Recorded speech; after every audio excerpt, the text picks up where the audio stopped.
What long-term commitment, shared goals, and mutual respect for boundaries define a soulmate or twin flame for you? Capricorn, this tarot card reading is for you, and I look very forward to finding out what's going on for you. We're going to take it as well. All right, Capricorn, you have the Hermit, Wheel of Fortune, Fool card, and the Seven of Pentacles. Big energy. What long-term commitment, shared goals, or mutual respect for boundaries define a soulmate or twin flame? Well, you got the Hermit out. So the Hermit is a Virgo type energy, or the Hermit is somebody who knows how to go away when they are not wanted. They know how to hold their own flame and their own star. So in a long-term commitment, you want to make sure that the person that you are coming into contact with also understands who you are when you have your hood up. You're not feeling so great. You're not having a sexy moment. They need to understand that just because you are hiding your light doesn't mean that your light has been burnt out. Oh, hey there. Did you schedule your own personal tarot card read? Are you a part of the T community? What is going on if you're not? Go ahead, like, comment, and subscribe since you're sitting here anyway. Enjoy the rest of your day, and thank you for watching Tarot with T. Shared goals and mutual respect. You have the Wheel of Fortune and the Fool cards. The Wheel of Fortune is saying that what goes up must come down. So mutual respect and shared goals is if they want to try something, but you're not quite sure and you're not quite on board, you still have the ability to take on the action and follow it through, especially with this Fool card. You're open to new opportunities. You're all open to shared abundance. You're opening to shared goals. But the thing is, you've got a 0 and you've got a 10. So you got two very different oxymoronic energies here. So you need to understand where it is that you're placing yourself. Are you spinning the wheel, or are you the wheel yourself? Seven of Pentacles, when it talks about mutual respect and boundaries for your soulmate, you want to be able to still build your own. You want to still be able to build your own.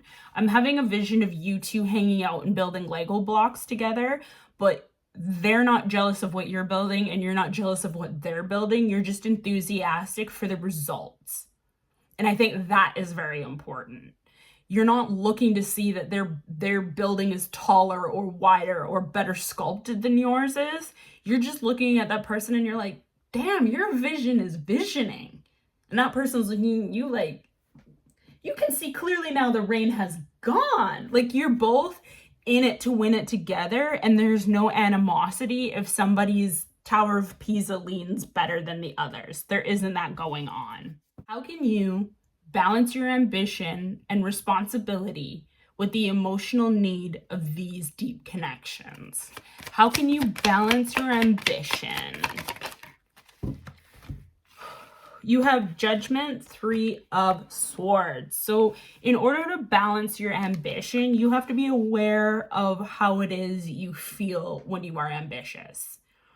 You don't want to be somebody who's going to just bulldoze somebody right out of the way, because that isn't a healthy place to be. You don't want to be a bully in your relationship, because you won't be in a relationship for that long.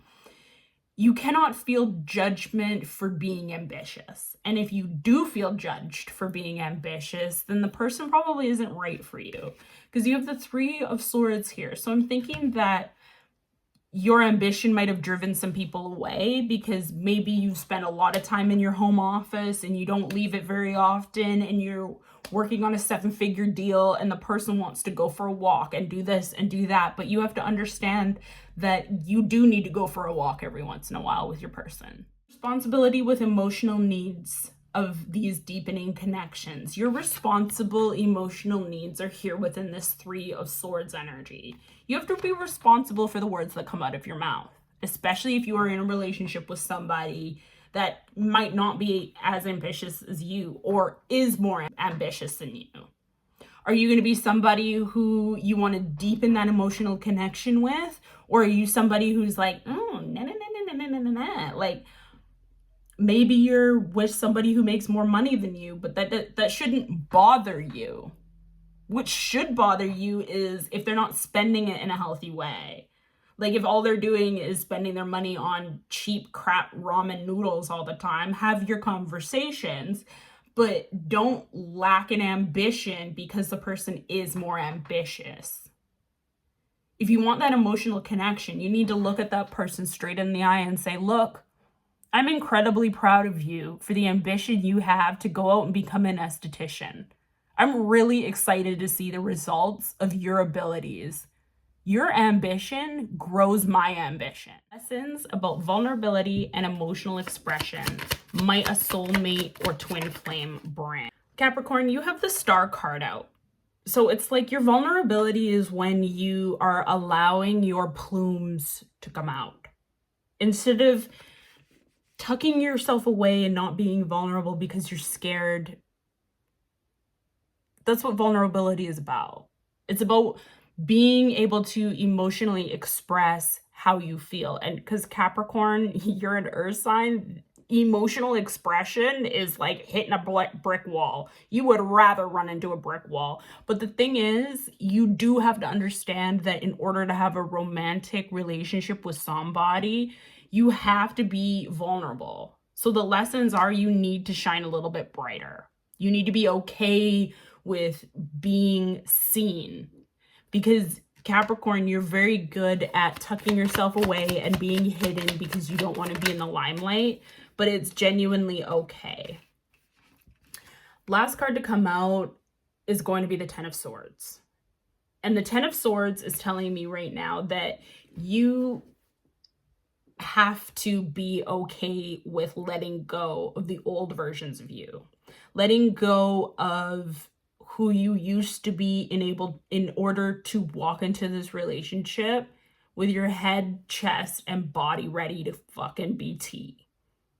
Don't be afraid to show off. Don't be afraid to buy the skinny bikini. Don't be afraid to go to the gym in one of those little teeny tiny muscle tank shirts. Don't be afraid for people to see you, because your vulnerability is what makes you beautiful. It's what allows people to be emotionally connected to you, is because they can see you being vulnerable. They can see you looking a type of way and they're still proud of you for being there. Capricorn, if you would like a personal tarot card read, go ahead and find me in my little calendar description box below. Give me 3 purple hearts if you have made it this far, and go ahead and like, comment, and subscribe. Capricorn, I greatly look forward to seeing you soon. Have yourself a wonderful day.